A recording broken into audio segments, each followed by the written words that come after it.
चलो सही था। क्या नहीं आ रहा ऊपर का मोड ऊपर वो आ नहीं रहा। फिर से बंद कर दो, फिर से चालू कर लेना। पीछे डालो, पीछे डालो। सही है सर। वो भी चालू। चलो बताओ कहाँ तक करा दिया अपन। और औरंगजेब की धार्मिक नीति के बारे में बात कर रहे थे क्यों। तो धार्मिक नीति में मैंने जो भी इम्पोर्टेंट चीज़ें थी मैंने तुम्हें बता दिया था। उसमें क्या किया था, कुछ मंदिरों को तुड़वाया था क्यों। मुस्लिमों पर भी कुछ प्रतिबंध लगाए थे, संगीत पर भी प्रतिबंध लगा दिया था उसने अपने साम्राज्य में। ये सब बात करनी थी, ठीक है। अब तुम अगला हेड डाल दो, औरंगजेब के समय में विद्रोह। औरंगजेब के समय में जो विद्रोह होते हैं, विद्रोह के बारे में बात करेंगे। औरंगजेब के शासन काल में हुए विद्रोह। शासन काल में हुए विद्रोह।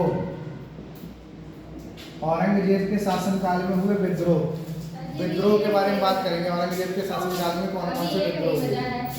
चुपचाप बैठो, नहीं पिटाई लग जाएगी तुम्हारी, बता दे रहे हैं। एक नहीं बजाया बताएं। पढ़ाई करो, पढ़ाई करो। क्या हुआ, 1-2 मिनट पहले स्टार्ट हो गया, क्या दिक्कत है क्यों। डालो हेडिंग, ये जल्दी बैठो और डालो हेडिंग है औरंगजेब के शासन काल में हुए विद्रोह।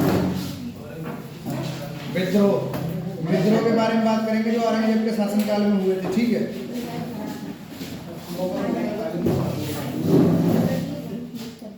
डाल दिया हेडिंग।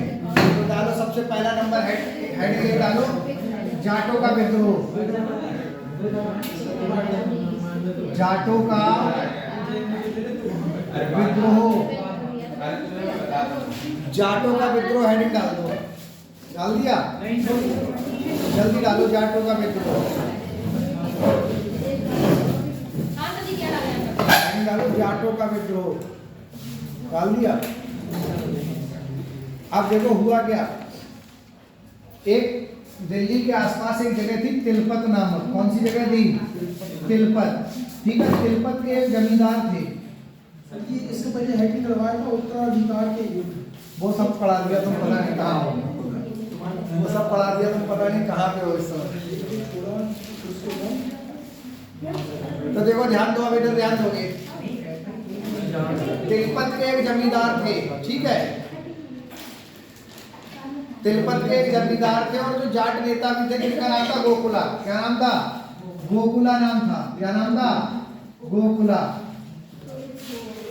जाट नेता थे ये, कौन थे, जाट नेता और तिलपत के जमींदार थे, गोकुला, ठीक है। तो इनके द्वारा जो ये विद्रोह किया गया था 1669 में किया गया था। 1669 में विद्रोह किया गया था। और ये विद्रोह आर्थिक कारणों को लेकर था। किसे लेकर था, आर्थिक कारणों को लेकर था। आर्थिक कारणों को लेकर ये विद्रोह किया गया था। अब ध्यान दे दो,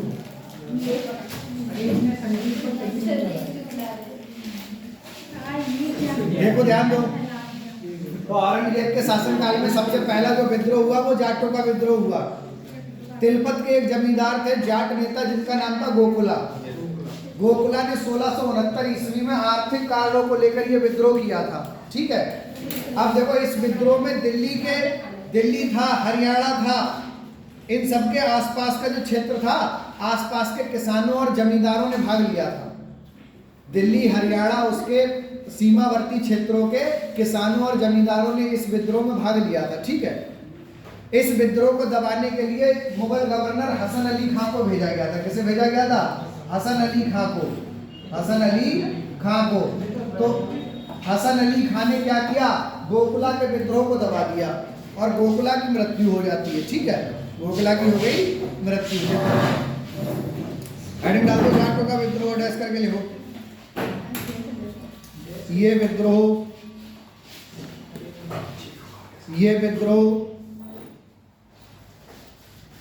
1669 ईस्वी में,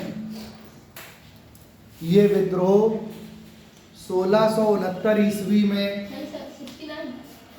हाँ 1669 ये लिखा सामने 1669 ईस्वी। ये विद्रोह 1669 ईस्वी में तिलपत के जमींदार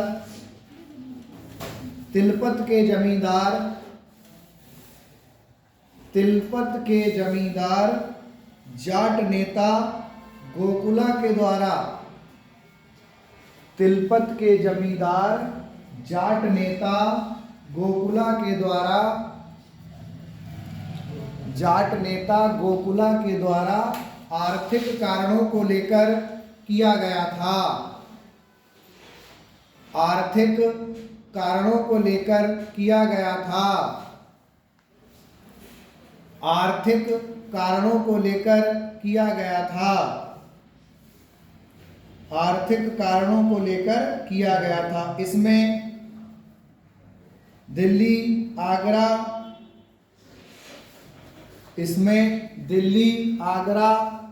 आदि के इसमें दिल्ली आगरा आदि के आसपास के क्षेत्रों दिल्ली आगरा आदि के आसपास के क्षेत्रों दिल्ली आगरा आदि के आसपास के क्षेत्रों के किसानों और जमींदारों ने भाग लिया था। आसपास के क्षेत्रों के किसानों और जमींदारों ने भाग लिया था। किसानों और जमींदारों ने भाग लिया था। किसानों और जमींदारों ने भाग लिया था। किसानों और जमींदारों ने भाग लिया था। किसानों और जमींदारों ने भाग लिया था। इधर बैठो आगे जल्दी। किसानों और जमींदारों ने भाग लिया था। इस विद्रोह को मुगल गवर्नर देखो, इस विद्रोह को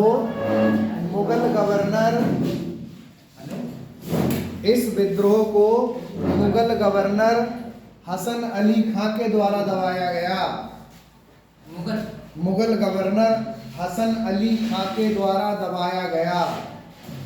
हसन अली खां के द्वारा दबाया गया। मुगल गवर्नर हसन अली खां के द्वारा दबाया गया।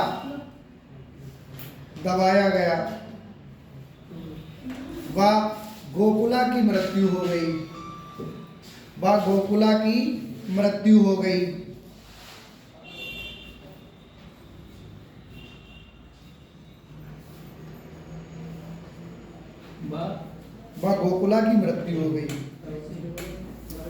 अब देखो, जाटों ने दूसरा विद्रोह किया। ये यहाँ पे भाई गोकुला का नेतृत्व में जो विद्रोह हुआ वो समाप्त हो गया, गोकुला की मृत्यु हो गई। उसके बाद 1685 ईस्वी में जाटों ने दूसरा विद्रोह किया।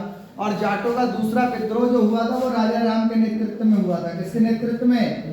राजा राम के नेतृत्व में हुआ था। किसके नेतृत्व में? राजा राम के नेतृत्व में। इस विद्रोह में इन्होंने क्या किया? राजा राम ने छापामार युद्ध प्रणाली अपनाई। कौन सी? छापामार युद्ध प्रणाली और लूटमार की नीति अपनाई। लूटमार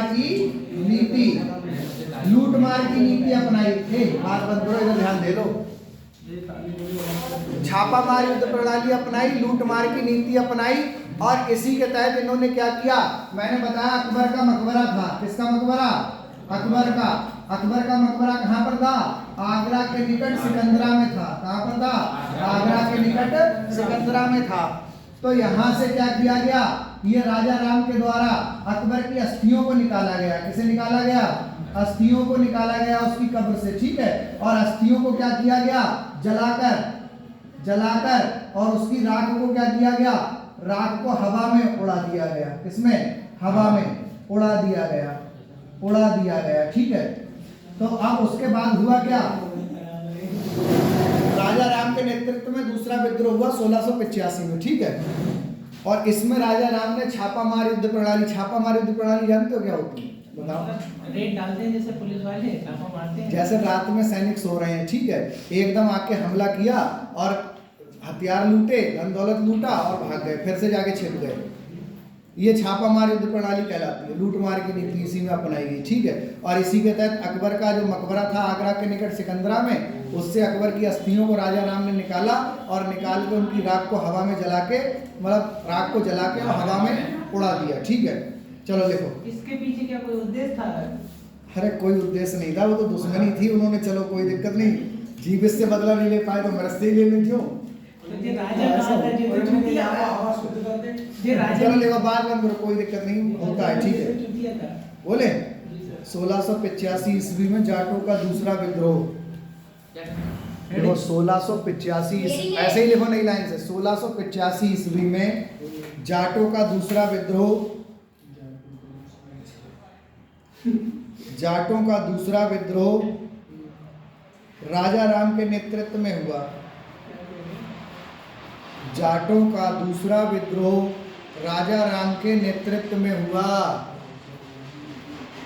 राजा राम के नेतृत्व में हुआ,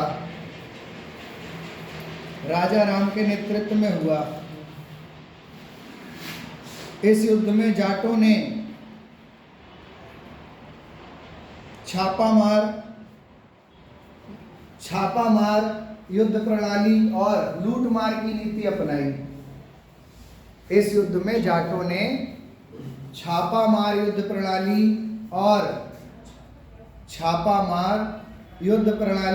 और लूटमार की नीति अपनाई, लूटमार की नीति अपनाई।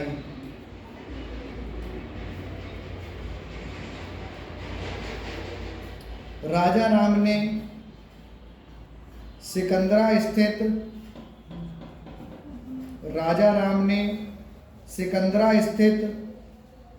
लिखो, लूटमार की नीति अपनाई। राजा राम ने सिकंदरा स्थित अकबर के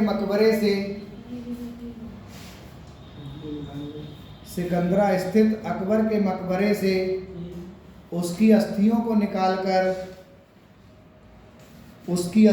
निकालकर जला दिया, उसकी अस्थियों को निकालकर जला दिया व राख को हवा में बिखेर दिया, राख को हवा में बिखेर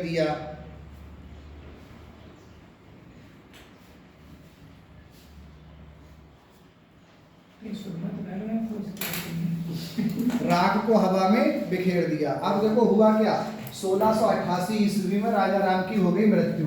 1688 में राजा राम की मृत्यु हो गई। राजा राम की मृत्यु के पश्चात जाटों के विद्रोह का नेतृत्व राजा राम का भतीजा था एक, जिसका नाम था चूड़ामन। क्या नाम था?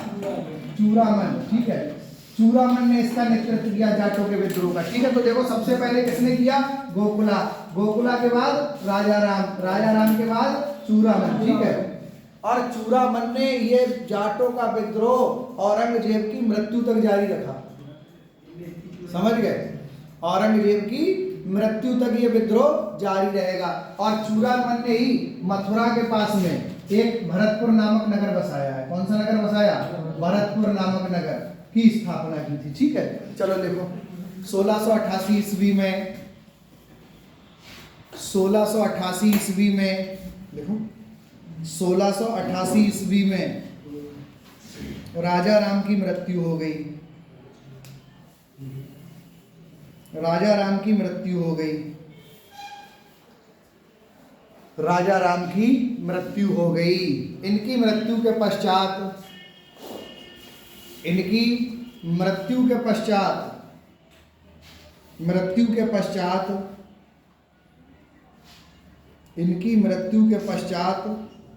इनके भतीजे चूड़ामन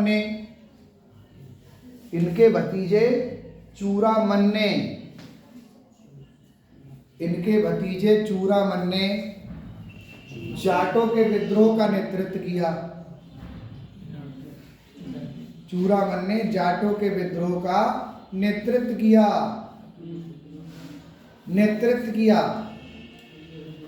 जाटों के विद्रोह का नेतृत्व किया, लिख लिया। और इस विद्रोह को औरंगजेब की मृत्यु तक जारी रखा।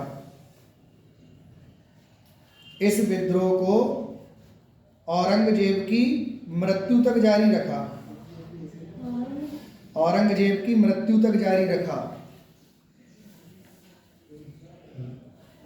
देखो चूड़ामन्य मथुरा के निकट,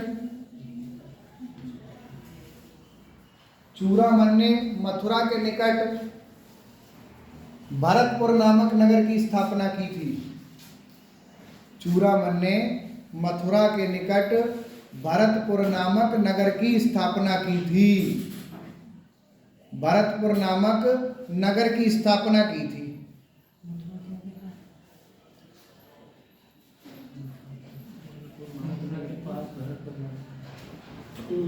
ठीक, अगला हेडिंग डाल दो सतनामियों का विद्रोह।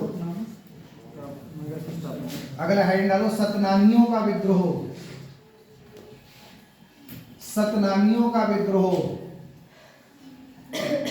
आज आधुनिक भारत स्टार्ट कर दूंगा मैं ये समाप्त करके, ठीक है, क्योंकि आज आधुनिक भारत की क्लास होनी थी, होनी तो बहुत पहले थी, लेट हो गए, बहुत कई क्लास पीछे चल रहे हैं।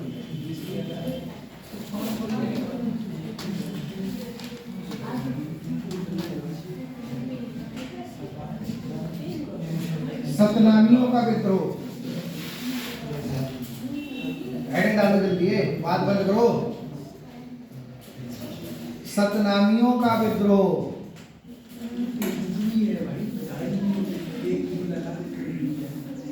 अब देखो ये सतनामी कौन थे पहले समझ लो, ध्यान दोगे इधर।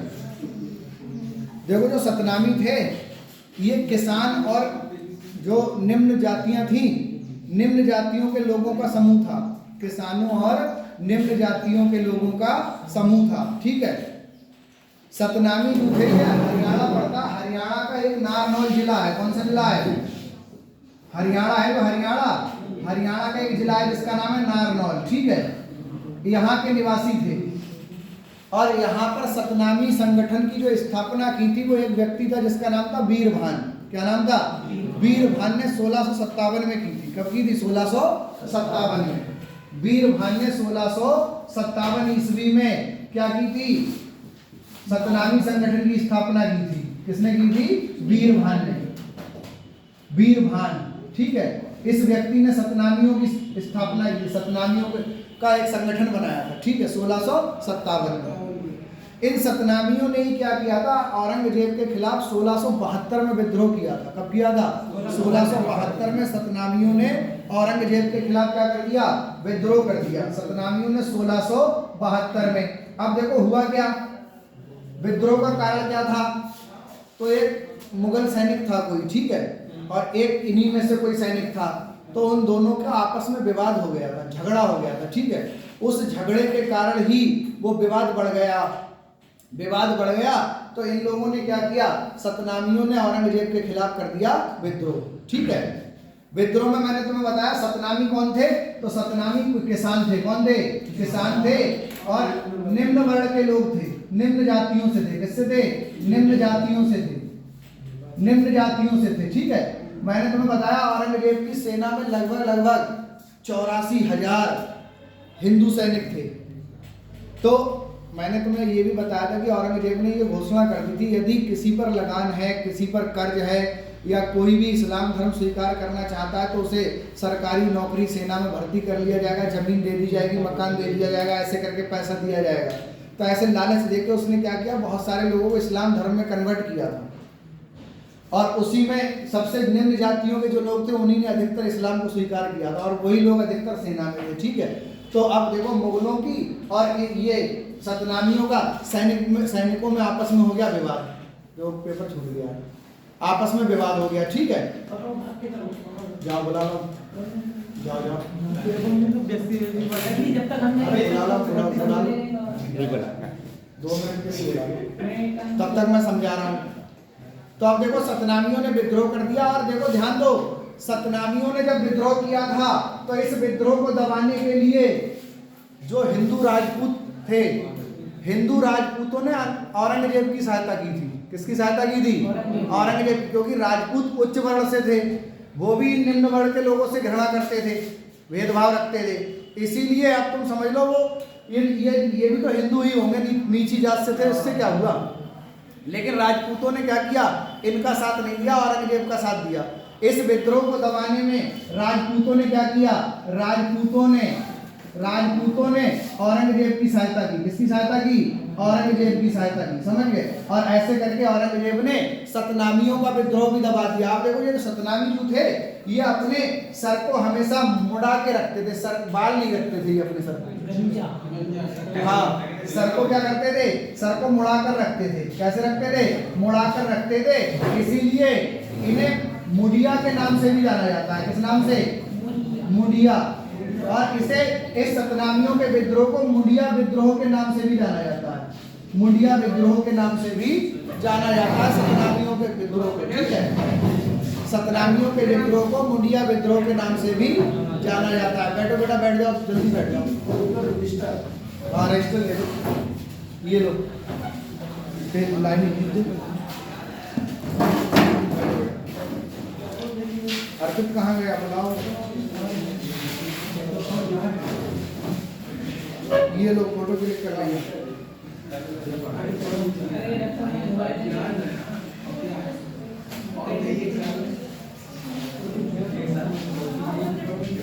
अर्पित आ जाओ। बच्चे डरने लगते हैं, हमें लगता है काम कर पाएंगे। बुला लो, एक दो और आ जाए। तू कहाँ गया?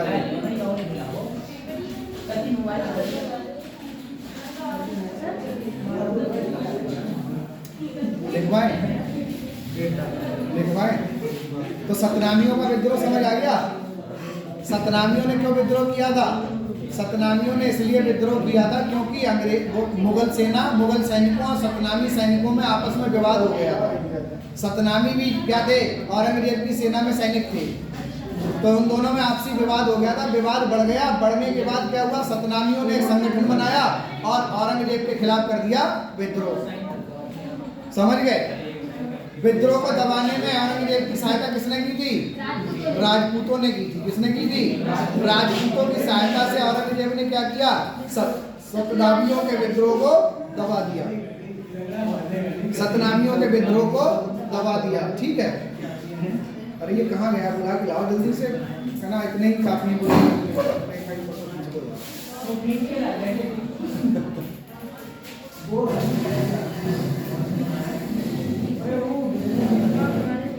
जल्दी बुलाओ, जल्दी, टाइम बर्बाद हो रहा है।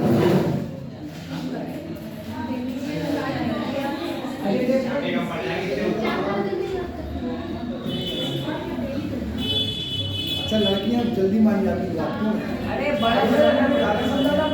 लड़कियों को बहुत मनाना पड़ा है, मान जाओ चलो। वे पूछे हमें कहाँ मिलेगी, कभी चलो तो तभी बताओ। आ जा बेटा, जल्दी बैठे, इधर आ जा, इधर। जल्दी तो मुंह ऐसा कर दिया तुम्हारा। बैठो, बैठ जा बेटा, बैठ जा, इधर आ जा, इधर आ जा बेटा, यहाँ आ जा, यहाँ आ जा। क्लिक करो यार, क्लिक करो बेटा, यहीं बैठो, यहीं बैठ जाओ, तुम बैठो जल्दी। अगर वो वहां पे ना आता हो तो अगले बुला लो, इधर बुला लो, इधर। अरे इधर बुला लो ना, इधर अगले वाली सीट पे, ये खाली सीट है, इस पे बिठा लो। जो बैग रखा है इस पे बिठा लो इन्हें।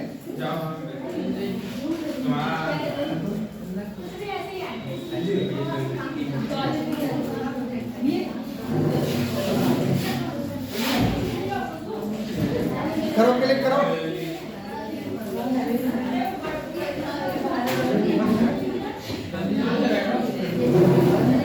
बेटा जल्दी कर लो, जल्दी जल्दी कर लो।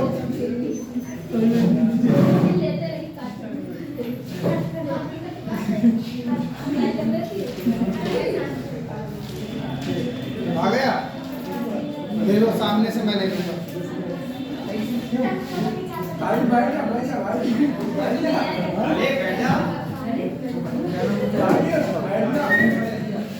सामने से एक लेना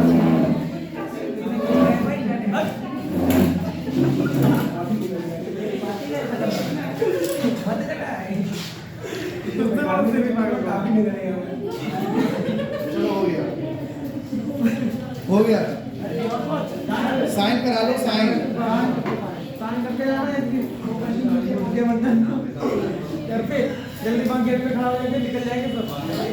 साइन कर देना बेटा, साइन, ठीक है। चलो अब एक बात मत करो, आप ध्यान दो। हेडिंग डाल दो, सतनामियों का विद्रोह लिखना स्टार्ट करो। बोले हाँ कर रहे हैं, करा लो, साइन कर लो। सतनामियों का विद्रोह हेडिंग डाल दो और लिखो। बोले देखो ये विद्रोह 1672 ईस्वी में, सतनामियों का विद्रोह हेडिंग डालो और डैश करके लिखो ये विद्रोह 1672 ईस्वी में, 1672 ईस्वी में औरंगजेब की वो 1672 ईस्वी में वीरभान के नेतृत्व में, 1672 ईस्वी में वीरभान के नेतृत्व में हरियाणा के नारनौल में, ये सामने लिखा है, हरियाणा के नारनौल में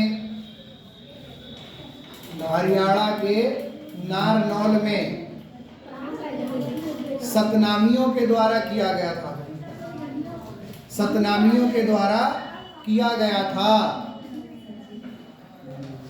हरियाणा के नारनौल में सतनामियों के द्वारा किया गया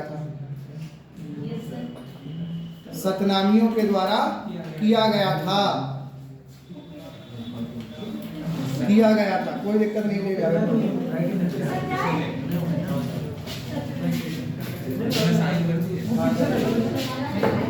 ये बाद में कर देंगे ये लोग, तो प्रेमपाल सर भी रहेंगे तब तक पढ़ देंगे ये लोग। हाँ देख लिया। हाँ हरियाणा के नारनौल में सतनामियों के द्वारा किया गया था।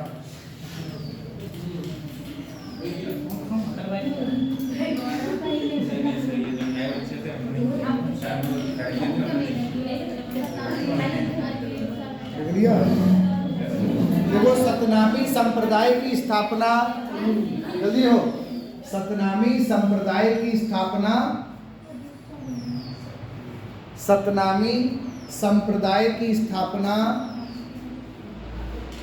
1657 ईस्वी में वीरभान के द्वारा की गई थी। सतनामी संप्रदाय की स्थापना 1657 ईस्वी में वीरभान के द्वारा की गई थी। सतनामी संप्रदाय की स्थापना 1657 ईस्वी में वीरभान के द्वारा की गई थी। सतनामी किसान और निम्न जातियों के लोगों का संगठन था। देखो सतनामी किसान और निम्न जातियों के लोगों का संगठन था। सतनामी किसान और निम्न जातियों के लोगों का संगठन था। सतनामी किसान और निम्न जातियों के लोगों का संगठन था।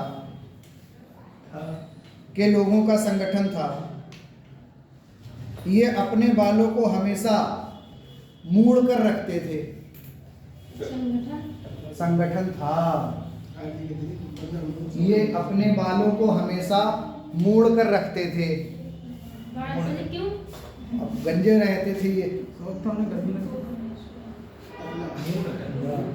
सर मुड़ा के रखते थे ना अपना, अपने बालों को हमेशा मोड़ कर रखते थे, सर को मुड़ा कर रखते थे। लिख लिया। इसीलिए इन्हें मुंडिया भी कहा जाता था। देखो इसीलिए इन्हें मुंडिया भी कहा जाता था। इसीलिए इन्हें मुंडिया भी कहा जाता था। मुंडिया भी कहा जाता था। इस विद्रोह को दबाने में हिंदू राजपूतों ने औरंगजेब की सहायता की थी। इस विद्रोह को दबाने में हिंदू राजपूतों ने औरंगजेब की सहायता की थी। ये तुम लोग इतनी लेट क्यों आए? क्यों इस विद्रोह को दबाने में कहाँ से आ रहे हैं? सुबह से अभी तक फॉर्म नहीं भर पाया, 1:30 बज गया। अच्छा काहे का? स्कॉलरशिप वाला, यूपी पुलिस का लिख लिया। इस विद्रोह को दबाने में हिंदू राजपूतों ने औरंगजेब की सहायता की थी। लिख लिया। इस विद्रोह का कारण सतनामी और मुगल सैनिकों का आपसी विवाद था। इस विद्रोह का कारण सतनामी और मुगल सैनिकों का आपसी विवाद था। मुगल सैनिकों का आपसी विवाद था।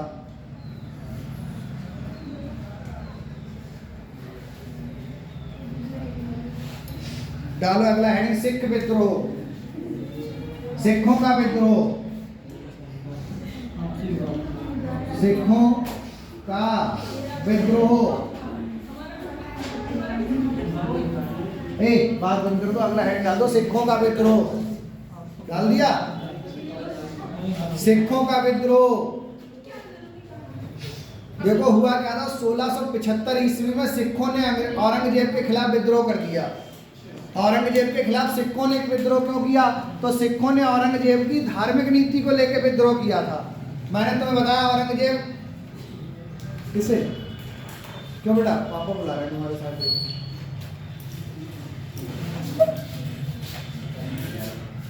औरंगजेब मैंने बताया धर्म के प्रति एक कट्टर शासक था, नहीं था? तो औरंगजेब ने सिखों के देखो ध्यान दो, औरंगजेब ने सिखों के विरुद्ध कड़ी और कट्टर धार्मिक नीति अपनाई, जिसका विरोध सिखों ने किया और इस विरोध को लेकर ही औरंगजेब के खिलाफ उन्होंने विद्रोह कर दिया। ठीक है, मैंने तुम्हें बताया था सिखों के 9वें गुरु तेग बहादुर थे। तेग बहादुर ने उन्हें उकसाया कि औरंगजेब मुझे इस्लाम धर्म स्वीकार करके दिखाए तब मैं मानूंगा जबरदस्ती। ठीक है, तो उसने क्या किया, इसी 1675 में ही गुरु तेग बहादुर को पकड़वा लिया और उन्हें इस्लाम धर्म स्वीकार करने के लिए बाध्य किया गया, लेकिन उन्होंने इस्लाम धर्म स्वीकार नहीं किया और उनकी 1675 में ही क्या कर दी गई, हत्या कर दी गई। ठीक है, और इनका ये 9वें गुरु थे सिखों के, गुरु तेग बहादुर। ठीक है, और इनका गुरुद्वारा बना हुआ है शीशगंज गुरुद्वारे के नाम से जाना जाता है और वो दिल्ली में स्थित है। कहाँ स्थित है? दिल्ली में स्थित है। तो लिखो नामी संप्रदाय की स्थापना 1830 में मैंने क्या लिखवाई है यार, ये औरंगजेब के समय में बना था। चलो देख लेंगे, फिलहाल कोई दिक्कत नहीं। वीरभान, अरे वो सतनामी संप्रदाय ये अलग है, वो अलग है, वो अलग है। ठीक है, ये वो घासीदास वाला पेपर में भी आ चुका है। कनिष्ठ सहायक का जो पिछला पेपर हुआ था उसमें ये क्वेश्चन आया हुआ। वो अंग्रेजों के खिलाफ विद्रोह किए थे इन लोगों ने। वो जो तुम घासीदास वाली बात कर रहे हो वो अगले चल के होगी, बहुत बाद में होगी वो स्थापना। समझ गए? बताऊंगा उसके बारे में भी, अभी आधुनिक भारत पढ़ाएंगे उसमें बताएंगे। ठीक है, एक बात ध्यान दे लो। चलो लिखो, बोले सिखों का विद्रोह हेडिंग डाल। ये विद्रोह 1675 ईस्वी में औरंगजेब की धार्मिक नीतियों को लेकर। देखो ये अलग अलग बिठाऊंगा मैं, तुम्हें बता देना बहुत बोल रहे, इसीलिए पीछे बैठे हो ताकि बात करने को मिले। क्यों? चलो देखो, ये विद्रोह 1675 ईस्वी में,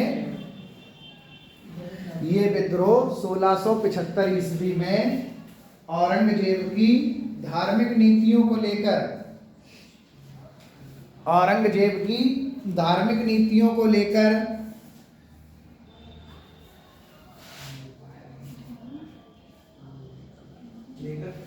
सिखों के द्वारा किया गया था। सिखों के द्वारा किया गया था, जिस कारण 1675 ईस्वी में ही, जिस कारण 1675 ईस्वी में ही, जिस कारण 1675 ईस्वी में ही सिखों के 9वें गुरु तेग बहादुर को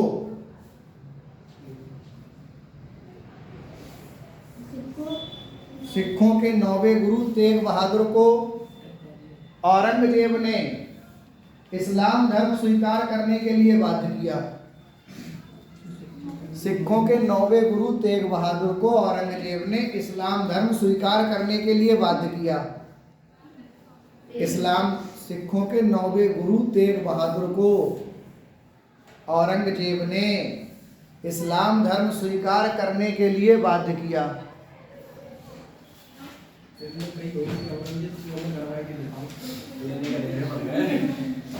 इस्लाम धर्म स्वीकार करने के लिए बाध्य किया, परंतु इन्होंने इस्लाम धर्म स्वीकार नहीं किया।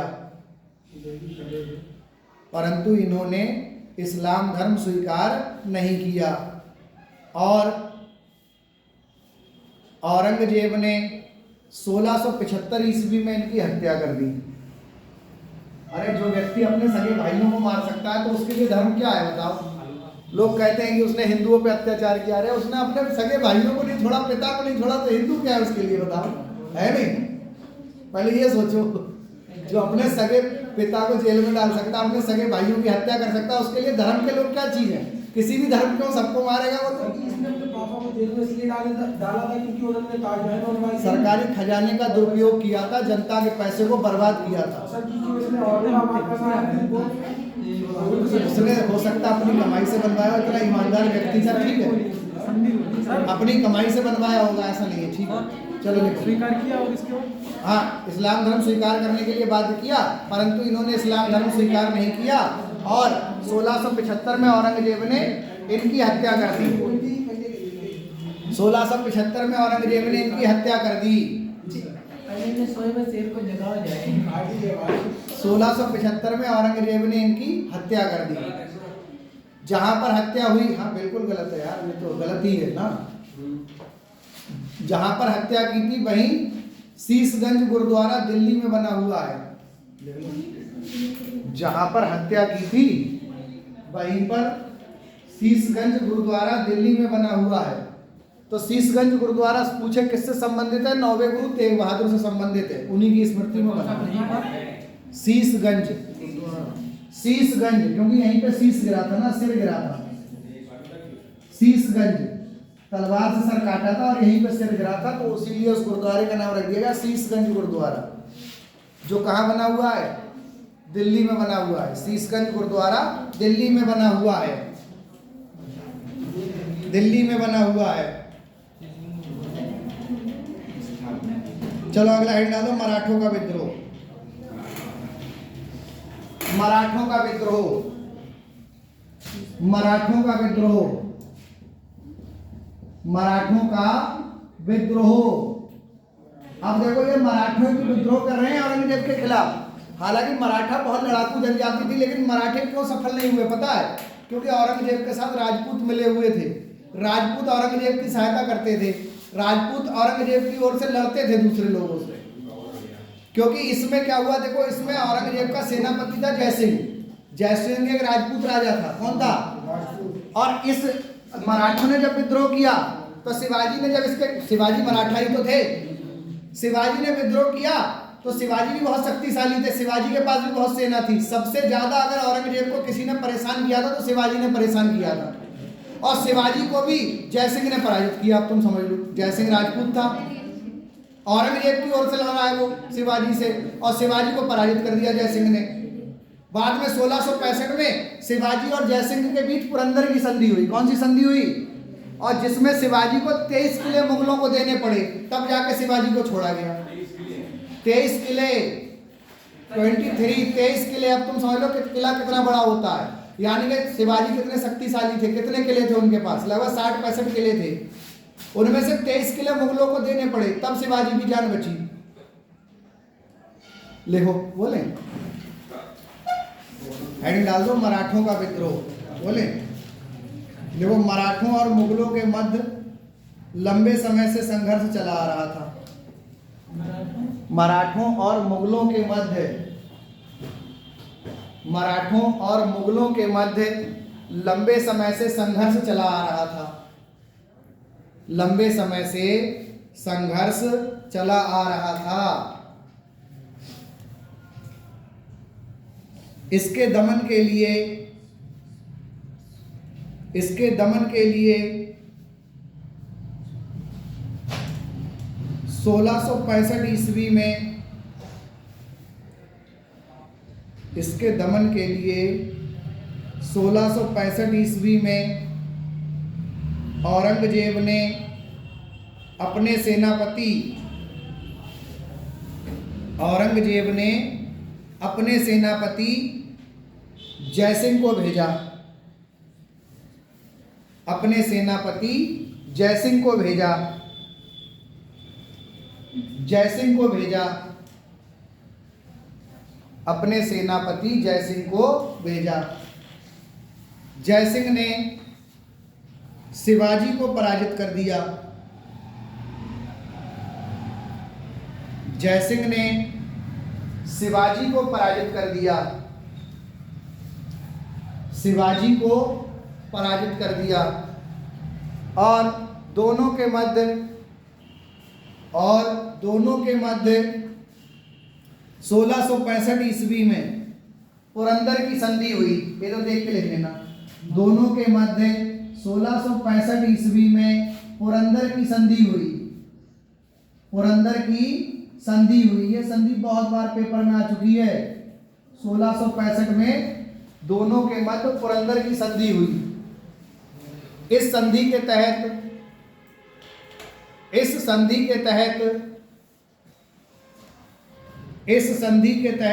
23 किले 23 किले शिवाजी को मुगलों को देने पड़े। 23 किले शिवाजी को मुगलों को देने पड़े।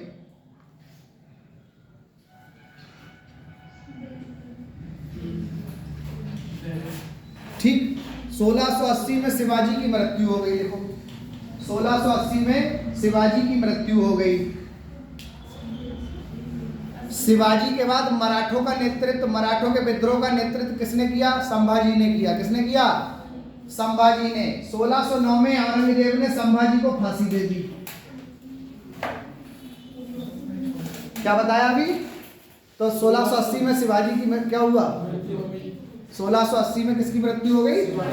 शिवाजी की मृत्यु हो गई। ठीक है। अब 1689 में, सॉरी 1689 अब इस, क्योंकि मराठों के विद्रोह का नेतृत्व अगले कौन जारी रखेगा? संभाजी। क्योंकि शिवाजी के उत्तराधिकारी कौन होंगे? संभाजी। संभाजी इस विद्रोह को जारी रखेंगे। तभी 1689 में संभाजी को औरंगजेब क्या कर देगा? फांसी दे देगा। ठीक है। देखो सबसे ज्यादा औरंगजेब को अगर किसी व्यक्ति ने परेशान किया था तो शिवाजी ने परेशान किया था। शिवाजी ने ही इसके खिलाफ छापामार युद्ध नीति अपनाई थी। कौन सी युद्ध नीति अपनाई थी? सबसे पहले छापामार युद्ध नीति शिवाजी ने ही अपनाई थी। शिवाजी को औरंगजेब ने पहाड़ी चूहा कह के बुलाया है। पहाड़ी चूहा क्यों पता है? क्योंकि ये वही छापामार युद्ध नीति अपनाते थे। आक्रमण किया और फिर से पहाड़ों में छिप गए, खोज पाना मुश्किल होता था। समझ गए? तो सबसे ज्यादा परेशान किया था शिवाजी ने औरंगजेब को। तो लिखो, बोले लिखो, शिवाजी के पश्चात मराठों के विद्रोह का नेतृत्व, देखो शिवाजी के पश्चात मराठों के विद्रोह का नेतृत्व, इधर देख के लिखना, संभाजी ने किया। संभाजी ने किया। शिवाजी के पश्चात मराठों के विद्रोह का नेतृत्व संभाजी ने किया। संभाजी ने किया। 1689 ईस्वी में औरंगजेब ने इन्हें फांसी दे दी। 1689 ईस्वी में औरंगजेब ने इन्हें फांसी दे दी। 1689 ईस्वी में औरंगजेब ने इन्हें फांसी दे दी। फांसी दे दी। देखो औरंगजेब ने शिवाजी को पहाड़ी चूहा कहकर संबोधित किया है। फांसी दे दी। औरंगजेब ने शिवाजी को पहाड़ी चूहा कहकर संबोधित किया है। बता, अभी क्या बता रहा? कहाँ थी तुम? मतलब तुम यहाँ हो, दिमाग यहाँ पे नहीं है। क्यों? लिखने से क्या होता हो तो यही, तो दिमाग भी यही रखो ना। औरंगजेब ने शिवाजी को पहाड़ी चूहा कहकर संबोधित किया है। लिख लिया? चलो अगला हेड डाल दो, औरंगजेब की मृत्यु। सर जी, ये जो है मराठों और मुगलों के बीच में युद्ध का कारण क्या था? जैसे कि राजनीतिक विवाद जो। अरे राजनीतिक विवाद कुछ नहीं था, मैं बता रहा हूँ। मराठे अपना वर्चस्व बनाना चाहते थे। ठीक है। महाराष्ट्र बंबई वाले प्रांत में सब मराठी तो थे। तो मराठे चाहते थे अपना वर्चस्व बनाना, राजपूत अपना वर्चस्व बनाना चाहते थे, हर कोई तो अपना अपना वर्चस्व बनाने में लगा हुआ है, ठीक है। तो अब मुगल बहुत होशियार थे, वो क्या करते थे, एक को अपनी तरफ कर लेते थे और दूसरों से लड़वाते रहते थे, खत्म करवा देते थे उन्हें, ऐसा करते थे, समझ गए।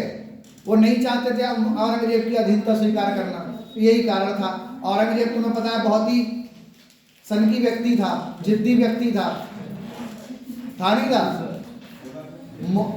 मराठे नहीं चाहते थे औरंगजेब की अधीनता स्वीकार करना, औरंगजेब ने इसलिए उनसे युद्ध लड़ा, उन्हें पराजित किया, बस ये था कारण, और कोई कारण नहीं था। चलो ये बात बंद करो, डालो हेडिंग औरंगजेब की मृत्यु।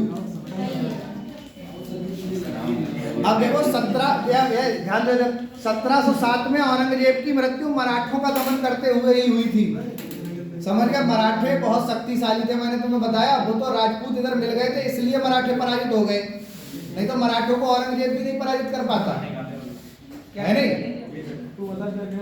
तो 1707 ईस्वी में मराठों का दमन करते हुए, 1707 ईस्वी में मराठों का दमन करते हुए, मराठों का दमन करते हुए औरंगजेब की मृत्यु हो गई। 1707 हाँ 1707 1707 ईस्वी में मराठों का दमन करते हुए, मराठों का दमन करते हुए औरंगजेब की मृत्यु हो गई।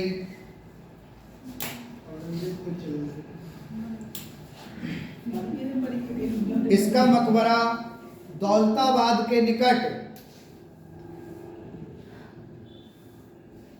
इसका मकबरा दौलताबाद के निकट सूफी संत शेख जैनुल हक की कब्र के पास बनाया गया। इधर देख लेना, शेख जैनुल हक, जैनुल हक, हाँ सूफी संत शेख जैनुल हक की कब्र के पास बनाया गया। इसका मकबरा दौलताबाद में शेख जैनुल हक की कब्र के पास बनाया गया, शेख जैनुल हक की कब्र के पास में बनाया गया। औरंगजेब ने इमारतें बनवाने में विश्वास नहीं किया, ठीक है, वो युद्ध ही लड़ता रहा। तुम देखो पहले शाहजहां के समय में उसने कितने उत्तराधिकार के युद्ध लड़े, और उसके बाद में जब शासक बना तो कभी मराठों से लड़ रहा है, कभी सतनामियों से लड़ रहा है, कभी जाटों से लड़ रहा है, कभी सिखों से लड़ रहा है, यानी कि वो बहुत बिजी शासक था, युद्ध ही लड़ता रहा अपने पूरे जीवन। भाई शाहजहां के समय में उसने 5-6 लड़ाइयां लड़ी, मैंने बताया शाहजहां में। उसके बाद जब गद्दी पे बैठा तो इधर भी वो युद्ध लड़ने में ही बिजी था, तो उसने इमारतें नहीं बनवाई ज्यादा, उसने केवल अपनी पत्नी का मकबरा बनवाया, बीवी का मकबरा। डालो हेडिंग बीवी का मकबरा।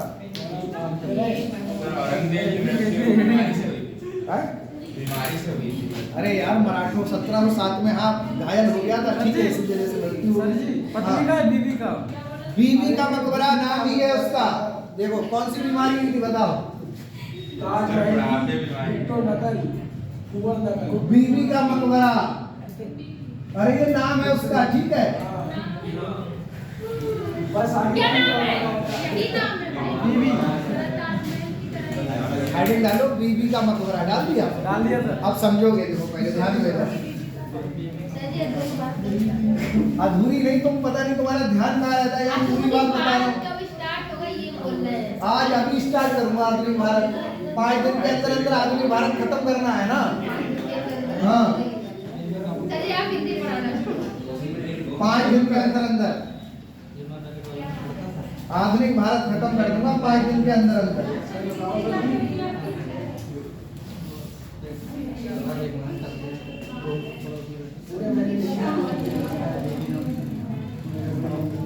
चलो देखो मैंने बताया था, कल याद करो, याद करो औरंगजेब की एक सबसे प्रिय पत्नी थी जिसे औरंगजेब बहुत प्यार करता था, क्यों? उस पत्नी का नाम क्या था बताओ? औरंगजेब की सबसे प्रिय पत्नी का नाम रबिया उद दुर्रानी था, क्यों? रबिया उद दुर्रानी, क्यों? यही तो थी औरंगजेब की सबसे प्रिय पत्नी। तो औरंगजेब की सबसे प्रिय पत्नी थी रबिया उद दुर्रानी। कौन थी? देखो ध्यान दो इधर, ये थी रबिया उद दुर्रानी।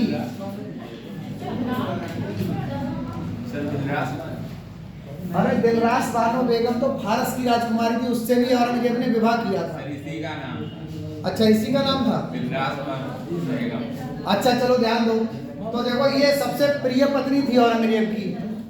औरंगजेब ने क्या किया, इसकी स्मृति में औरंगाबाद महाराष्ट्र में, कहां पर, औरंगाबाद महाराष्ट्र में, औरंगाबाद महाराष्ट्र में, औरंगाबाद महाराष्ट्र में क्या बनवाया, इसका बीबी का मकबरा बनवाया। और उसी के लिए जो है औरंगाबाद शहर भी बना जाता है।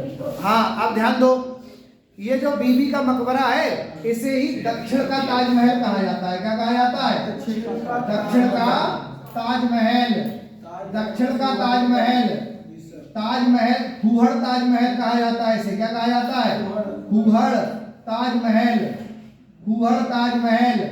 और ताजमहल की भद्दी नकल,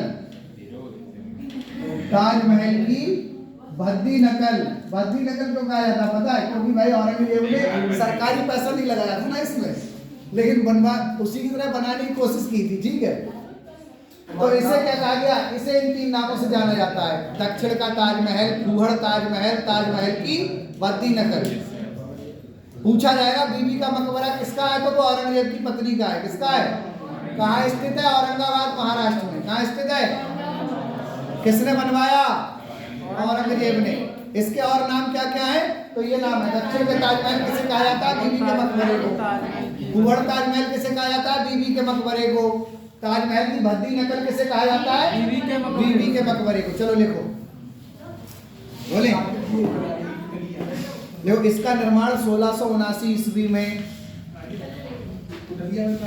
इसका निर्माण 1679 ईस्वी में,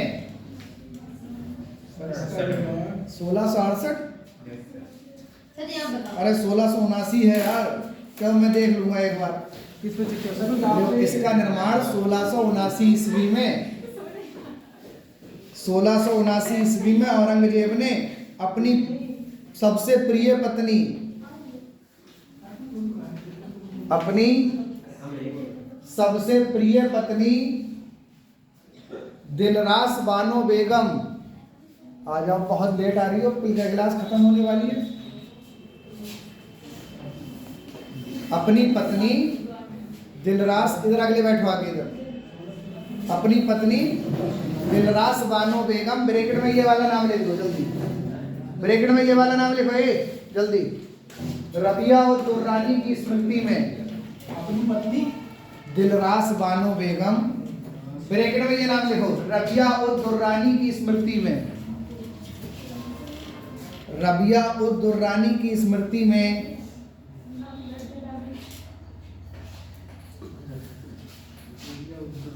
रबिया उद दुर्रानी की स्मृति में औरंगाबाद महाराष्ट्र में, औरंगाबाद महाराष्ट्र में कराया, औरंगाबाद महाराष्ट्र में कराया, औरंगाबाद महाराष्ट्र में कराया। इसे जल्दी लिखो, इसे दक्षिण के ताजमहल, इसे दक्षिण के ताजमहल, ताजमहल की भद्दी नकल, ताजमहल की भद्दी नकल, फूहड़ ताजमहल आदि नामों से जाना जाता है। दक्षिण के ताजमहल, ताजमहल की भद्दी नकल, फूहड़ ताजमहल के नाम से जाना जाता है, फूहड़ ताजमहल के नाम से जाना जाता है, फूहड़ ताजमहल के नाम से जाना जाता है।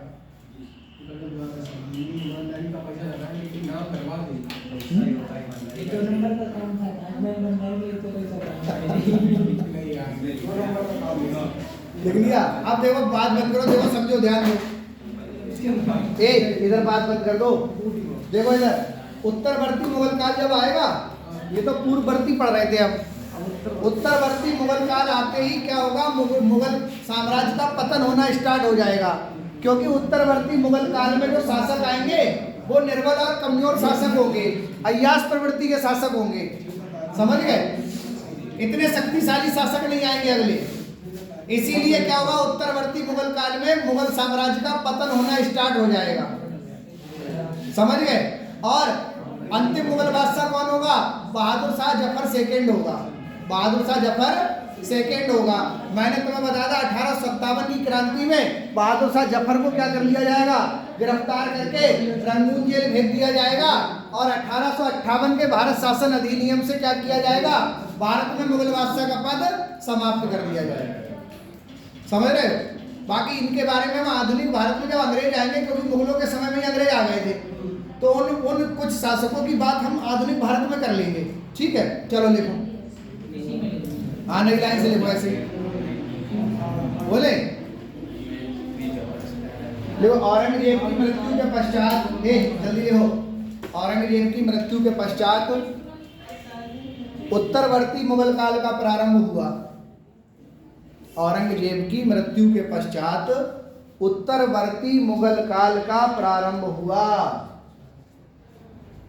पश्चात उत्तरवर्ती मुगल काल का प्रारंभ हुआ। और इस काल के शासक निर्बल व कमजोर थे। उत्तरवर्ती मुगल काल का प्रारंभ हुआ व इस काल के शासक निर्बल व कमजोर थे। इस काल के शासक निर्बल व कमजोर थे, जिस कारण मुगल वंश का पतन प्रारंभ हो गया। निर्बल व कमजोर थे, जिस कारण मुगल वंश का पतन प्रारंभ हो गया। मुगल वंश का पतन प्रारंभ हो गया।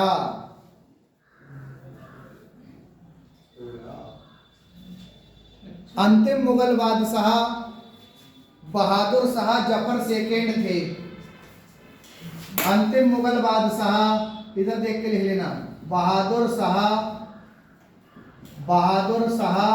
जफर सेकेंड थे।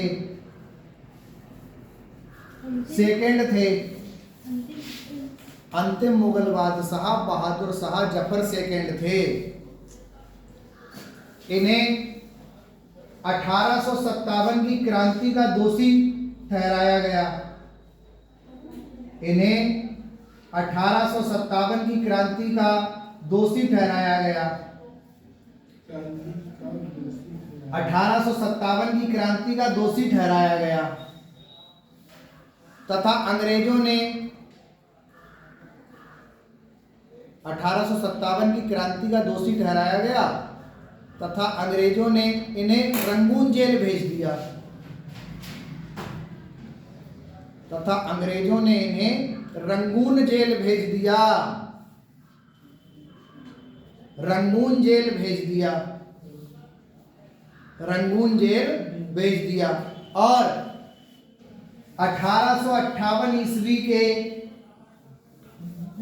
और 1858 ईस्वी के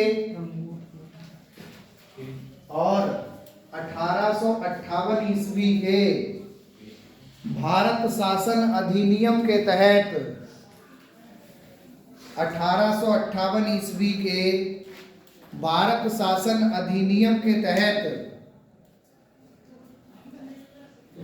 1858 ईस्वी के भारत शासन अधिनियम के तहत भारत में मुगल बादशाह के पद को समाप्त कर दिया गया। मुगल बादशाह के पद को समाप्त कर दिया गया। तो 1526 से 1857 तक मुगलों ने शासन किया भारत पर। ठीक है, तहत मुगल बादशाह के पद को समाप्त कर दिया गया। तो कब से कब तक शासन रहा मुगलों का? 1526 से 1857 तक ये मुगलों का शासन रहा भारत में। ठीक है, अब आधुनिक भारत हम पढ़ेंगे। क्या पढ़ेंगे? आधुनिक भारत। ठीक है, हाँ, वैसे मैं तुम्हें विस्तार से पढ़ा सकता था, लेकिन समय की बात है ना, सीविट क्लासेस में तुम्हें सिलेबस पूरा करना है। फिर भी मैंने देखो तुम्हें बहुत कुछ पढ़ाया इतने ही दिन में। भाई 25 ही क्लासेस तो हैं, 25 की जगह मैं आज पता है लगभग 23-24वीं क्लास ले रहा हूँ। 4 क्लासेस तो वैसे ही पीछे चल रहा हूँ। सर जी इसमें वो नहीं included है, भगत साम्राज्य वैवाहिक साम्राज्य वगैरह। अरे वो सिलेबस दिया तो था, किसे दिया था देखो, किसके पास है सिलेबस? दिखा दो इन्हें। किसके पास है?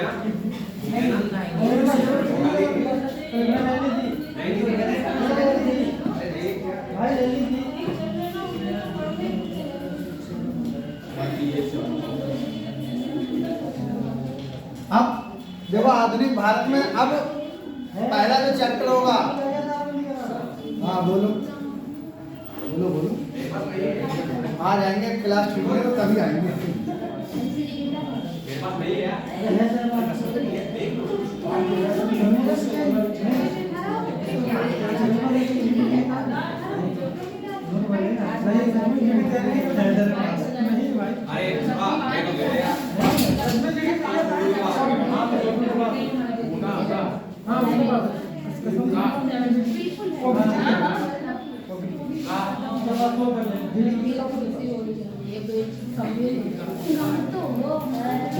बात बंद कर दो, इधर ध्यान दे लो, मॉडर्न हिस्ट्री डाल दो, आधुनिक भारत।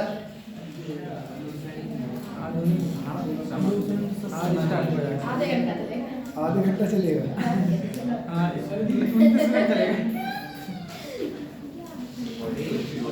ला इधर ला।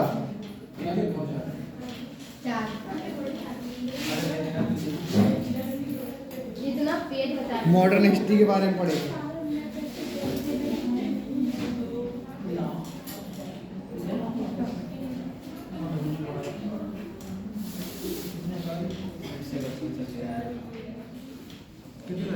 मेरी बात से समझे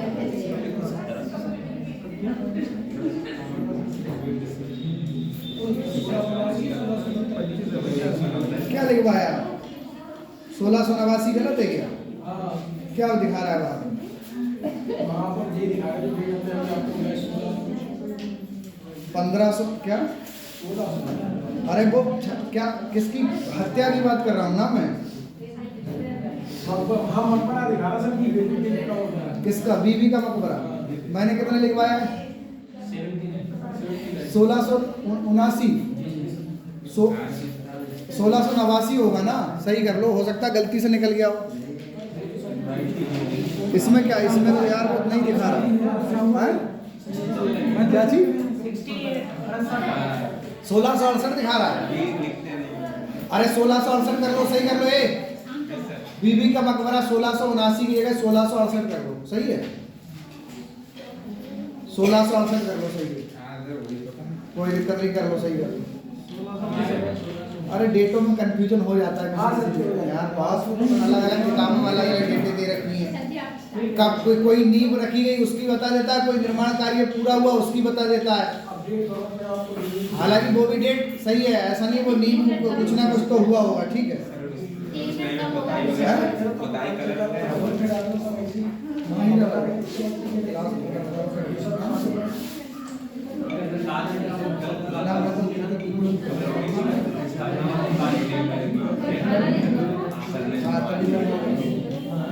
कंपनियों का आधुनिक भारत में देखो पहला जो चैप्टर है वो एडवेंट ऑफ कंपनीज है, यानी कि भारत में विदेशी कंपनियों का आगमन। यही जो चैप्टर है, क्या चीज है, क्या दिखा रहा है इसमें, क्या दिखा रहा है? आधुनिक भारत के बारे में देख रहे थे ना सर। हाँ तो मैं बता तो रहा हूँ, आधुनिक भारत में पहला जो चैप्टर होगा वो होगा भारत में विदेशी कंपनियों का आगमन। अरे भाई, आधुनिकता तभी आएगी जब विदेशी भारत आएंगे। आधुनिकता कब आएगी? विदेशी भारत आएंगे, वो अपना कल्चर साथ लेके आएंगे, अपने उद्योग धंधे, अपनी व्यापारिक शैलियां, अपनी भाषाएं सब साथ लेकर आएंगे ना, और वो यहाँ आकर प्रचलित करेंगे, तभी तो आधुनिकता आएगी। इसीलिए उसका नाम क्या रख दिया गया? आधुनिक भारत रख दिया गया। भाई विदेशी जब आएंगे तभी उद्योग धंधे लगेंगे, कारखाने लगेंगे, ठीक है, प्रिंटिंग प्रेस आएगी, छापा खाना जिसे बोलते हैं, रेल आएगी, बहुत सारी चीजें आएंगी, जैसे ट्रेन आएगी, वो सब विदेशियों के आने से ही आया। और ये इन्हीं चीजों का जब विकास हुआ, तभी उसे क्या बोल दिया गया? आधुनिक भारत बोल दिया गया। समझ गए? तो जब विदेशी भारत में आएंगे तभी आधुनिकता आएगी और तभी से आधुनिक भारत का प्रारंभ होगा। तो हम इसमें पहला चैप्टर क्या पढ़ेंगे? विदेशी कंपनियों का आगमन। डालो हेडिंग। हाँ, भारत में जो विदेशी कंपनियां आएंगी, व्यापार करेंगी, शासन करेंगी, उसके बारे में पढ़ेंगे पहले। ठीक है, सब बता देंगे अभी। बात लिखो, डालो हेडिंग। भारत में विदेशी कंपनियों का आगमन। भारत में आगे विदेशी कंपनियों का आगमन विदेशी का आगमन या यूरोपियों का आगमन। यूरोपियों का आगमन या यूरोपियों का आगमन। भाई यूरोपीय ही जब भारत में आएंगे तभी आधुनिकता आएगी। ठीक है, जी सर। अब समझो, देखो ये यूरोपीय भारत क्यों आना चाहते थे, इसके बाद समय बताते हैं। ये आए मसाले खरीदने मसाले के लिए ऐसा था, देखो जो यूरोपीय प्रदेश थे, यूरोपीय प्रदेश बहुत ही ठंडे प्रदेश थे। वहां पर वर्ष भर बर्फ जमी रहती है। क्या जमी रहती है? वर्ष भर बर्फ जमी रहती है। समझ गए? खेलने के लिए पुर्तगाली उनसे ट्रेन करता तो हम भी जाएंगे, हम भी करेंगे। चलो देखो, ये बात बंद करो। यूरोपीय भारत क्यों आना चाहते थे? तो यूरोपीय प्रदेश जो थे वो ठंडे प्रदेश थे, वहां वर्ष भर बर्फ जमी रहती है। तो उसमें जीवन जीने के लिए भाई -0 डिग्री तापमान में जीवन जीने के लिए गर्म भोजन की आवश्यकता होती है। होती नहीं होती है? इसीलिए यूरोपीय देशों के जो निवासी हैं वो अधिकतर मांसाहारी हैं। सब 100% मांसाहारी हैं। सब मांस खाते हैं। क्या खाते हैं? मांस खाते हैं। तो अब हुआ क्या, देखो अरब भारत से व्यापार कर रहे थे। कौन भारत से व्यापार कर रहा था? अरब भारत से व्यापार कर रहे। ए बात बंद करो, इधर ध्यान दे लो, इधर मैं करवाया भी तुम्हारी बात। अरब भारत से व्यापार कर रहे थे। अरब जो थे भारत से मसाले लेकर जाते थे। गर्दन थमा दी जाएगी। अरब भारत से व्यापार कर रहे थे, समझ गए? अरब भारत से सामान ले जाते थे और यूरोपीय देशों में जाके बहुत महंगे दामों पे बेचते थे। बहुत मोटा फायदा कमाते थे। 60 गुना अधिक तक लाभ कमाते थे। तो समझ लो 10 रुपए की चीज 600 रुपए में बेच रहे हैं मालिक है नहीं? बहुत मोटा फायदा कमा रहे थे। अब ये यहाँ से अरबी जो लोग थे, क्योंकि भाई अरब पहले 712 में अरब ही तो आए थे भारत, तो अरबों का व्यापार चल रहा था भारत से। तो ये यहाँ से मसाले वगैरह सामान लेके जाते थे, यूरोपीय देशों में बेचते थे। तो यूरोपियों ने क्या किया, इनसे मसाले खरीदे। भारतीय मसाले बहुत अच्छे होते हैं, ठंडे क्षेत्रों में होते हैं, जैसे काली मिर्च है, लौंग है, इलायची लाल वाली, ठीक है, जायफल है, जावित्री है। ये चीजें जो है ये गर्मी पैदा करती हैं शरीर में। समझ गए?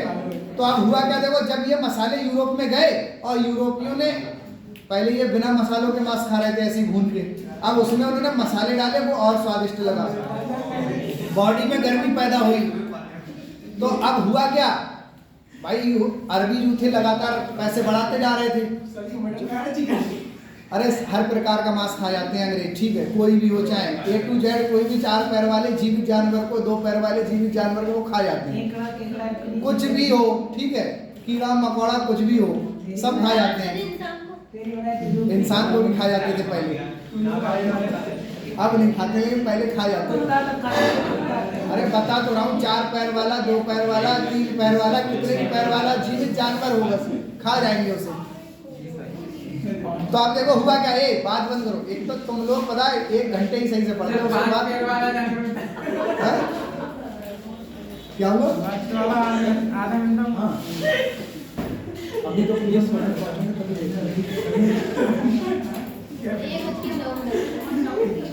बात बंद करो, समझ लो। देखो तो यहाँ से ये मसाले खरीद रहे हैं, अरबी लगातार दाम बढ़ा रहे हैं, तो उनका शोषण हो रहा है, नहीं हो रहा है? तो उन्हें ये लगा कि ये जो बीच में अरब वाले पड़ रहे हैं, अगर इनका जो बिचौलियापन है वो समाप्त हो जाए, खत्म हो जाए, तो यूरोपियों को सस्ते दामों में चीजें मिलेंगी भारत से बहुत। यही तो उद्देश्य था। तो आप देखो यूरोप के लोग जागरूक होंगे और वो क्या करेंगे, यूरोप से भारत के लिए व्यापारिक मार्ग की तलाश में जुटेंगे। किसकी तलाश में जुटेंगे? व्यापारिक मार्ग की तलाश में। तो थोड़ा सा समझो पहले, देखो ध्यान दो। हुआ क्या, देखो ये भारत है और ये यूरोप है, ठीक है। तो भारत और यूरोप के मध्य देखो एक ज्ञात जलीय मार्ग था और एक ज्ञात स्थलीय मार्ग था। यार आज फोन बहुत आ रहे हैं। हाँ ये मार्ग सच में अफगानिस्तान से मिलता क्लास ले रहे हैं। हाँ तो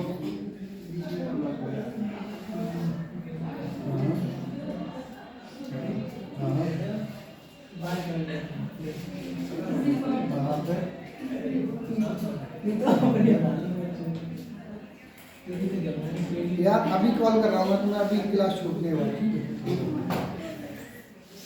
चलो देखो ये भारत है, ये यूरोप है। आप ध्यान दोगे इधर, भारत और यूरोप के मध्य एक ज्ञात स्थलीय मार्ग था और एक ज्ञात जलीय मार्ग था। दो मार्ग थे। देखो जो ज्ञात जलीय मार्ग था यूरोप से भारत के लिए आता था। किसके लिए आता था? भारत के लिए। तो इस वाले मार्ग पे अधिकार था अरबों का। किसका अधिकार था? अरबों का। बीच में ये अरब है यहाँ पे। तो अगर यूरोपीय जलीय मार्ग से भारत आएंगे तो यहाँ पे ये अरब बैठे हुए ये इन्हें नहीं आने देंगे, ये आक्रमण करेंगे इन पे और भगा देंगे इन्हें वापस। समझ गए? अब एक ज्ञात स्थलीय मार्ग था ये वाला, और इस स्थलीय मार्ग पे क्या था? यहाँ पर एक देश पड़ता है कंतुस्तूनिया। क्या पड़ता है? कंतुस्तूनिया ये देश था। कंतुस्तूनिया में उस्मानिया तुर्क शासन कर रहे थे। कौन शासन कर रहे थे? उस्मानिया तुर्क। उस्मानिया तुर्कों का शासन था। तुर्कों का शासन था। तो स्थलीय मार्ग पर कंतुस्तूनिया का अधिकार था। समझ गए भैया? जलीय मार्ग पे अरबों का अधिकार था और स्थलीय मार्ग पे किसका अधिकार था? कंतुस्तूनिया के उस्मानिया तुर्कों का अधिकार था। अगर यूरोपीय इस वाले स्थलीय मार्ग से आते तो ये लोग इन्हें नहीं जाने देंगे। तो इनके अगले समस्या है, यानी कि इन्हें अब चाहिए स्थलीय मार्ग केवल एक ही है ये। तो अब नए जलीय मार्ग की खोज की आवश्यकता होगी, क्योंकि जल के माध्यम से ये भारत आ सकते हैं यूरोपीय, और किसी माध्यम से भारत नहीं आ सकते, क्योंकि ज्ञात जलीय मार्ग पे अरबों का अधिकार है, ज्ञात स्थलीय मार्ग पे कंतुस्तूनिया का अधिकार है। स्थलीय मार्ग एक ही है जो ईरान, इराक, अफगानिस्तान होते हुए जम्मू कश्मीर, सिंध प्रांत में पहुंचता है। वही एक स्थलीय मार्ग था भारत आने के लिए। मध्य एशिया से होता हुआ आता था। तो इन दोनों पे तो अरबों का, एक तरफ अरबों का अधिकार है, एक तरफ कंतुस्तूनिया का अधिकार है। तो अब एक नए जलीय मार्ग की खोज होगी। क्या होगी? तो नए, देखो ये बात बंद करो, इधर ध्यान दे लो। नए जलीय मार्ग की खोज के लिए क्या किया जाएगा? यूरोप का जो पोप होगा, कौन होगा? यूरोप में एक धर्म विभाग का सबसे बड़ा होता है, प्रमुख होता है, जो ईसाइयों में जिसे क्या बोलते हैं? पोप बोलते हैं। क्या बोलते हैं? पोप बोलते हैं। यहूदियों में, यहूदी ईसाइयों में पोप बोलते हैं शायद। जैसे हमारे यहाँ, बोलो क्या पढ़ा रही है? इधर ध्यान दे लो, बताएंगे। तो आप देखो ये यूरोप का पोप था। यूरोप के पोप ने एक आदेश जारी किया और उस आदेश का नाम था पापुला बुल। क्या नाम था? पापुला बुल। पापुला बुल नामक आदेश जारी किया और इस आदेश के तहत यूरोप से भारत के लिए एक जलीय मार्ग की खोज करनी है। ये आदेश था इस पापुला बुल में, और इसकी जो जिम्मेदारी थी वो दो देशों को दी गई, स्पेन और पुर्तगाल को। किसे दी गई? स्पेन और पुर्तगाल को सौंपी गई।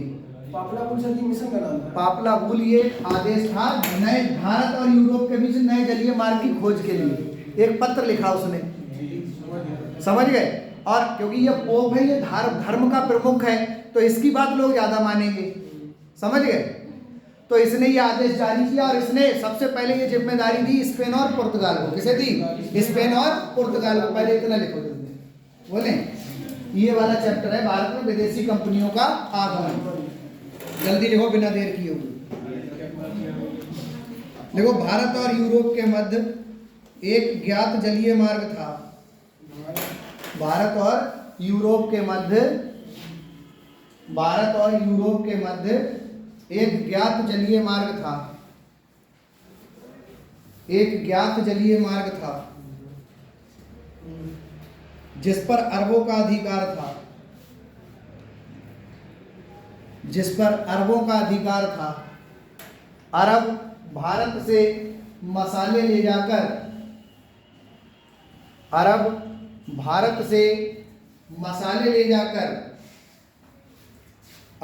भारत से मसाले ले जाकर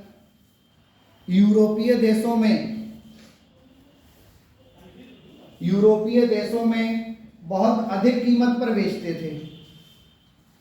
अरब भारत से मसाले ले जाकर यूरोपीय देशों में बहुत अधिक कीमत पर बेचते थे।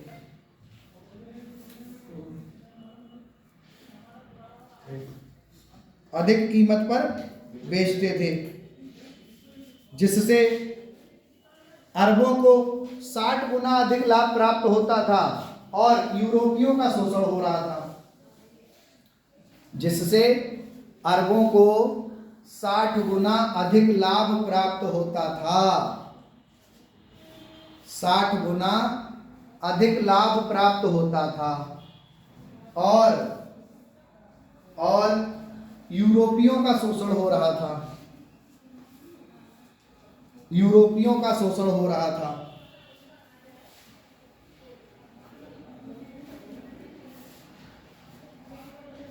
यूरोपियों का शोषण हो रहा था, जिस कारण यूरोपियों के लिए भारत से एक नए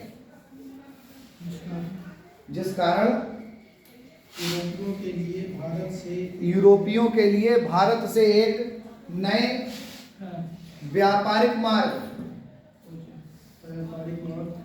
की आवश्यकता थी, जिस कारण यूरोपियों के लिए भारत तक एक नए व्यापारिक मार्ग की आवश्यकता थी।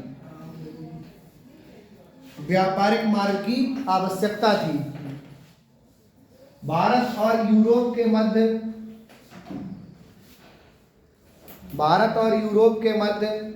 एक ज्ञात स्थलीय मार्ग था। देखो, भारत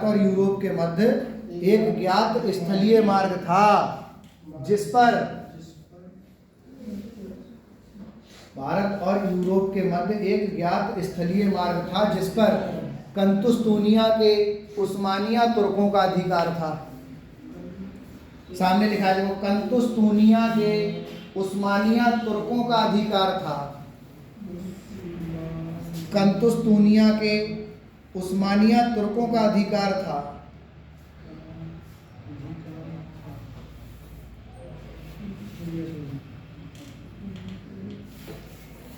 देख लिया। इस प्रकार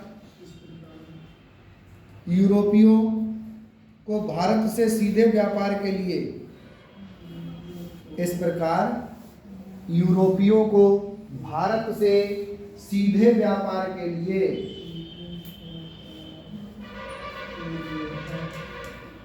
उस्मानिया तुर्कों का अधिकार था। लिखो जल्दी। उस्मानिया तुर्कों का अधिकार था। इस प्रकार यूरोपियों को भारत से सीधे व्यापार के लिए एक नए जलीय मार्ग की आवश्यकता थी। इस प्रकार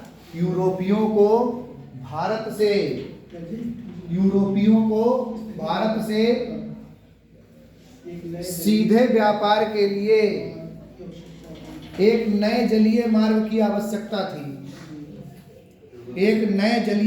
की आवश्यकता थी।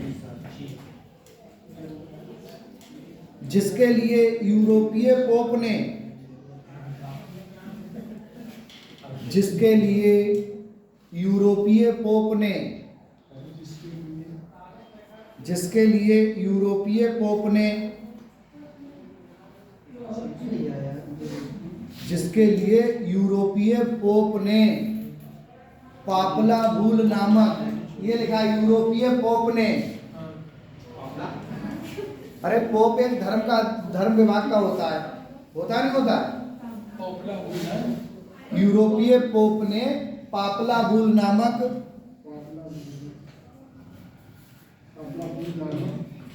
एक आदेश जारी किया।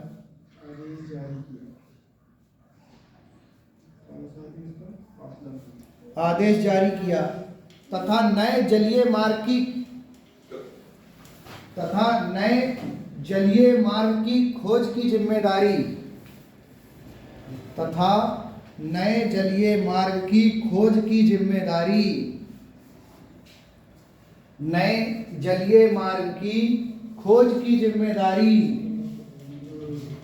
स्पेन और पुर्तगाल को सौंपी।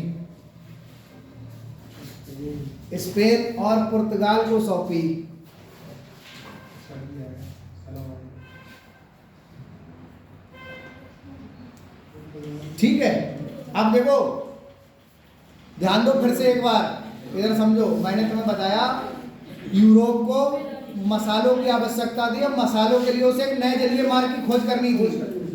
नए जलीय मार्ग की खोज के लिए एक पापलापुल नामक आदेश जारी हुआ और इसकी जिम्मेदारी सबसे पहले दो देशों को दी गई, स्पेन और पुर्तगाल को। किसे दी गई? स्पेन और पुर्तगाल को। मैंने बताया भारत और यूरोप के बीच दो ही मार्ग थे आने के। पहला एक स्थलीय मार्ग था जिस पर कंतुस्तूनिया का अधिकार था, जलीय मार्ग पर अरबों का अधिकार था। अगर ये यूरोपीय जलीय मार्ग से आ रहे थे तो अरब नहीं आने दे रहे थे, स्थलीय मार्ग से आ रहे थे तो उस्मानिया तुर्क नहीं आने दे रहे थे, क्योंकि उन्हें पता अगर ये व्यापार वहां से करने लगे तो हमसे नहीं खरीदेंगे, समझ गए, इसीलिए आने नहीं दे रहे थे। तो लेकिन यूरोपियों ने दिमाग लगाया और अब उन्होंने एक नए जलीय मार्ग की खोज की। नए जलीय मार्ग की खोज करेंगे वो, और इसकी जिम्मेदारी दो देशों को दी गई, स्पेन और पुर्तगाल को। सबसे पहले स्पेन को दी जाएगी। किसे दी जाएगी? स्पेन को। स्पेन सरकार के द्वारा 1482 ईस्वी में एक नाविक को नियुक्त किया जाएगा जिसका नाम था कोलंबस। क्या नाम था? स्पेन सरकार क्या करेगी? 1482 में कोलंबस नामक एक नाविक को भारत की खोज के लिए नियुक्त किया करेगी। भारत की खोज नहीं, जलीय मार्ग की खोज के लिए। लेकिन किताबों में भारत की खोज ही लिखा हुआ है, गलत लिखा है, नहीं लिखा है। भारत की खोज कौन करेगा? भारत का इतिहास तो 5000 साल पुराना है, लेकिन किताबों में लिख दिया भारत की खोज की। तो भारत और यूरोप के बीच एक नए जलीय मार्ग की खोज के लिए 1482 में कोलंबस को स्पेन सरकार ने नियुक्त किया।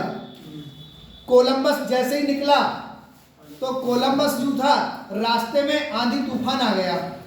आंधी तूफान भारी वर्षा के कारण मार्ग भटक गया। मार्ग भटकने के बाद वो अमेरिका जा पहुंचा। कहाँ जा पहुंचा?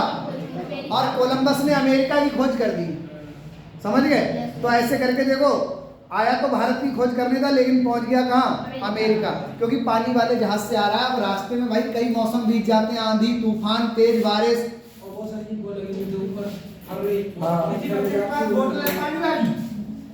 तो मार्ग भटक गया। मार्ग भटकने के बाद कहाँ जा पहुंचा?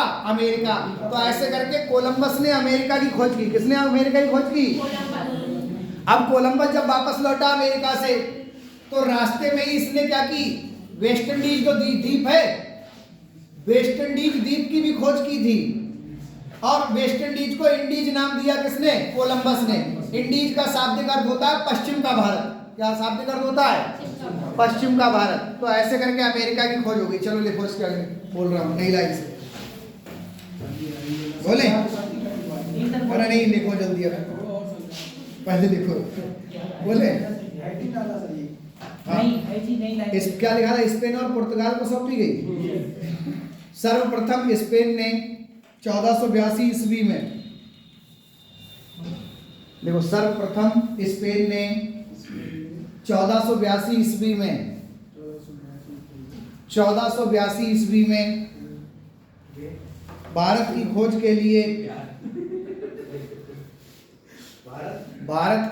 के लिए कोलंबस नामक नाविक को नियुक्त किया।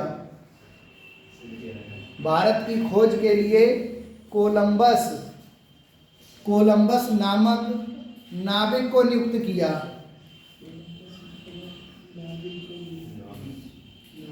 भारत की खोज के लिए कोलंबस नामक नाविक को नियुक्त किया।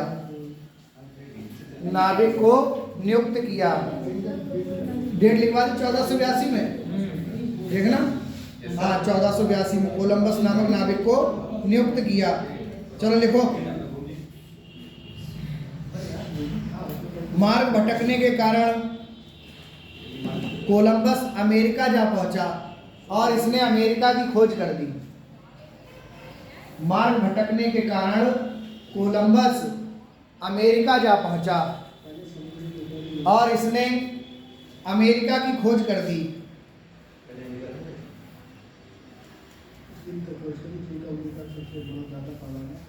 नई लाइन से लिखो, नई लाइन से लिखो। अमेरिका जा पहुंचा और इसने अमेरिका की खोज कर दी और इसने अमेरिका की खोज कर दी, अमेरिका की खोज कर दी। नई लाइन से लिखो। कोलंबस के द्वारा ही वेस्ट इंडीज नामक द्वीप की खोज की गई। कोलंबस के द्वारा ही वेस्ट इंडीज नामक द्वीप की खोज की गई।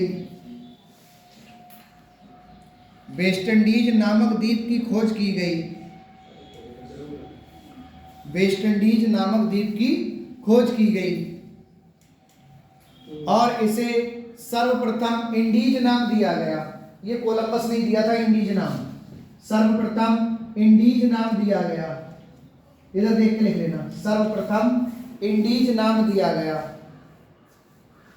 सर्वप्रथम इंडीज नाम दिया गया। सर्वप्रथम इंडीज नाम दिया गया जिसका शाब्दिक अर्थ है पश्चिम का भारत। जिसका शाब्दिक अर्थ है पश्चिम का भारत। इंडीज नाम दिया गया जिसका शाब्दिक अर्थ है पश्चिम का भारत। जिसका शाब्दिक अर्थ है पश्चिम का भारत। 1492 ईस्वी था। अरे 1482 बोल दिया था, सही कर लो यार, वो गलती से निकल गया भाई। 1492 में ही हुई थी, 82 गलती से बोल दिया मैंने। सही कर लो उसे, कर लो, सही कर लो। 1492 कर लेना। हाँ 1492 में अमेरिका की खोज हुई है भाई। 1498 में वास्को डी गामा आएगा भारत। आएगा नहीं आएगा? 92 6 98 सही है बिल्कुल, लिख लिया। अब देखो इधर ध्यान दोगे, पश्चिम भारत। इंडीज का शाब्दिक अर्थ है पश्चिम का भारत। तो गलती से बोल दिया यार, डेटों में वो 92 ही है, ठीक है। 82 निकल गया मुझसे।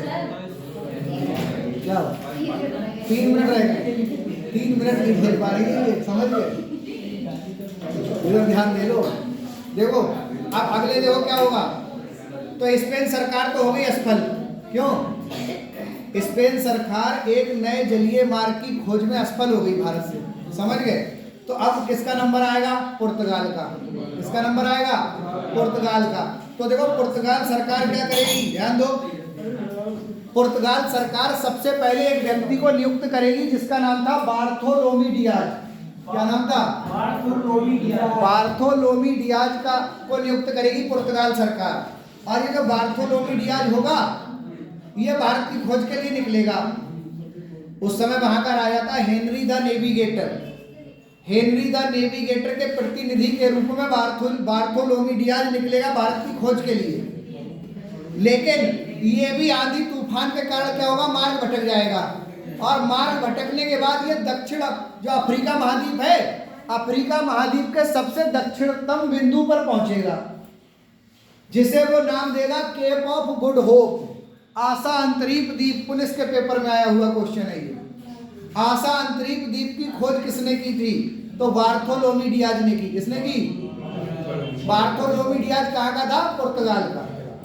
पुर्तगाल सरकार ने भारत की खोज के लिए भेजा इसे, लेकिन ये भी मार्ग भटक गया और अफ्रीका महाद्वीप के दक्षिणी बिंदु पर जा पहुंचा, दक्षिणी कोने पर जा पहुंचा और उसे इसने नाम दिया केप ऑफ गुड होप, आशा अंतरीप द्वीप। हिंदी में बोला जाएगा आशा अंतरीप द्वीप। ठीक है, चलो लिखो जल्दी, पहले इतना लिखो। 2 मिनट की बात है बस, तभी क्लास छोड़ रहे हैं।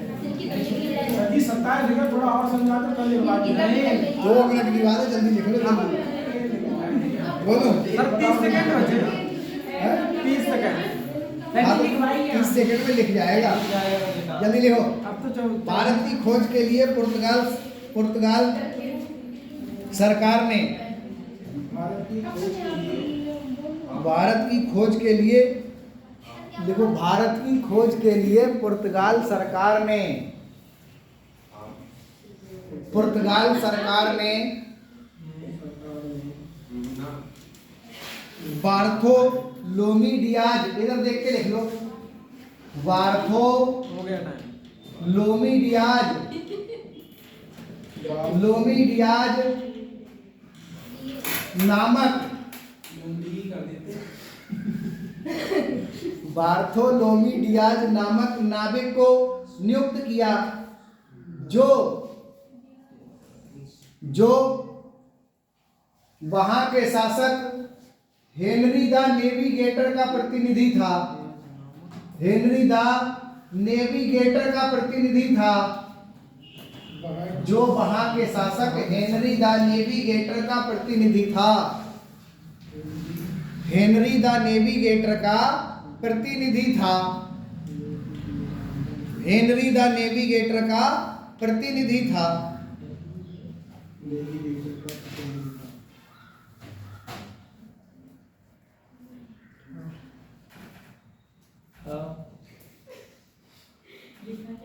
हेनरी द नेविगेटर का प्रतिनिधि था। ये भारत की खोज के लिए निकला, परंतु भारी बरसात के कारण, ये लिखा है हेनरी द नेविगेटर, ये भारत की खोज के लिए निकला, परंतु भारी बरसात के कारण अफ्रीका महाद्वीप के सबसे दक्षिणी कोने पर जा पहुंचा। उल्टा लगा दिया।